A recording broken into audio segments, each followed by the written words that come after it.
Welcome to the Tech Egg. Don't get scrambled. Enjoy the video.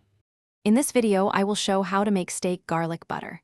Heat your skillet until smoking hot. Start with a room temperature steak and season generously with salt and pepper. Sear 2 to 3 minutes per side for medium rare, adjusting time for thickness. Add 2 tablespoons butter and 2 cloves crushed garlic, basting for flavor.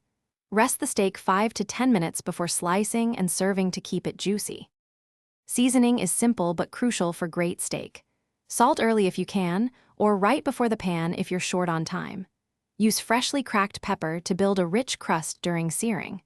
A small pinch of smoked paprika can add complexity without stealing the garlic butter spotlight. Keep flavors balanced so the garlic butter shines when you baste and finish the steak for serving. Make garlic butter by melting 2 tablespoons butter over low heat with 2 smashed garlic cloves and a sprig of thyme.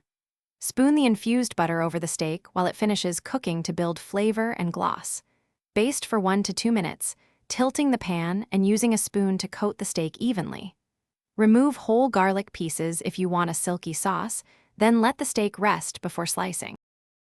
Thanks for watching. Consider subscribing if I helped unscramble your problems.